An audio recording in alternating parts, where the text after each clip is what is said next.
आपके पास है lymphocytes. Lymphocytes में आपके पास जो है ये आपके पास यूनिक सेल्स होते हैं जो कि एडेप्टिव इम्यूनिटी में एक अहम रोल अदा करते हैं।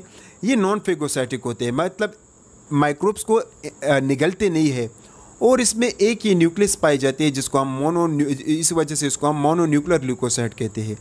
ये बोन मेरो से क्या होता है, ओरिजिनेट होते हैं।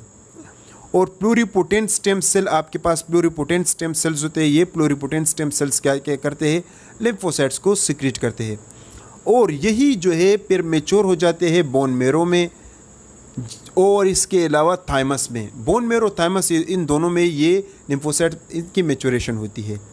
अगर एडल्ट में आप इसके अमाउंट देख ले तो 5 × 10⁻11 ये एडल्ट में इसका अमाउंट है। और इसके आपके पास दो टाइप्स है, B cell, T cell.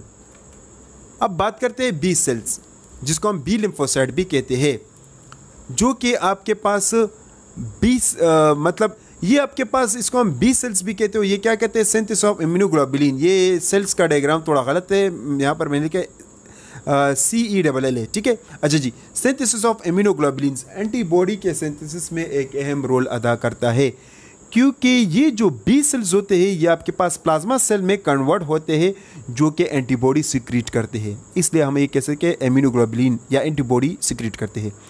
Immunoglobulin are present on the B cell surface. B cell surface पर इम्यूनोग्लोबुलिन प्रेजेंट होता है, जिसको हम BCR कहते हैं, बी सेल रिसेप्टर कहते हैं। Effector cells of the humoral immunity, antibody mediated immunity. एक अहम सेल्स होते हैं या इफेक्ट करने वाले सेल होते हैं ह्यूमरल। ह्यूमरल इम्यूनिटी मतलब जो कि एंटीबॉडी मेडिएटेड इम्यूनिटी होती है, उसमें इनका फंक्शन क्या है। इनका फंक्शन ये है कि ये ह्यूमरल इम्यूनो सिस्टम में इन्वॉल्व होता है जो कि एंटीबॉडी प्रोड्यूस करते हैं। एंटीबॉडी हर माइक्रोब्स के खिलाफ जब एंटीबॉडी सिक्रीट होता है, तो जब एक माइक्रोब्स एंटीबॉडी से कोट हो जाता है, मिसाल के तौर पर ये अब आपके पास माइक्रोब्स है, जब ये एंटीबॉडी से कोट होते हैं, जैसे कि आप देख सकते हैं एंटीबॉडीज़ के इर्द गिर्द जब आ जाते हैं, तो जो फेगोसाइटिक सेल होते हैं उसको ये जो माइक्रोब्स होते हैं ये काफ़ी टेस्टी दिखाई देते हैं। तो जो फेगोसाइटिक सेल होते हैं वो क्या करते हैं, वो इसको इनगल्फ कर लेते हैं, ठीक है। तो ये है एंटीबॉडी का रोल। कभी कभार ये एंटीबॉडी में इतनी एबिलिटी होती है कि ये बाय इटसेल्फ इसको किल कर देते हैं। Take up antigen and present it into T cell. Antigen को लेते हैं और टी सेल्स के लिए इसको प्रेजेंट करते हैं। तो ये डायग्राम्स आप देख सकते हैं बी सेल्स का, ये भी बी सेल्स के डायग्राम है ये सारे। अच्छा जी, नेक्स्ट टी सेल अब पढ़ते हैं। arises from pluripotent in the bone marrow and migrate thymus where they completely develop। अब इनका कहने का मतलब है कि ये बोन मेरो से बनते हैं, पर इसकी मेच्योरेशन थाइमस में होती है। Mature T lymphocyte move lymphoid tissue. Lymphoid tissue में ये चले जाते हैं जब ये मेच्योरेशन के बाद, ठीक है। Do not secrete antibodies. Antibodies को ये सिक्रीट नहीं करते। अटैक होस्ट सेल, ये होस्ट सेल्स को अटैक करते हैं।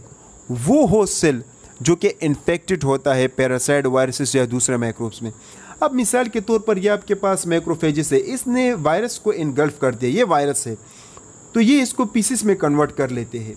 तो अब ये जो सेल होते हैं ये इन्फेक्टेड होते हैं, तो ये जो आपके पास टी लिम्फोसाइट होते हैं ये क्या करता है, ये इसको ख़त्म कर लेते हैं। तो इसका मेन रोल कुछ यूँ है, attack tissue cells that have been transplanted from one host to another. Attack cancer cell, cancer cells को भी ये किल करते हैं। इसके अलावा produce cytokines, chemokines and other chemicals. Cytokines, chemokines और दूसरे केमिकल्स को भी सिक्रीट करते हैं।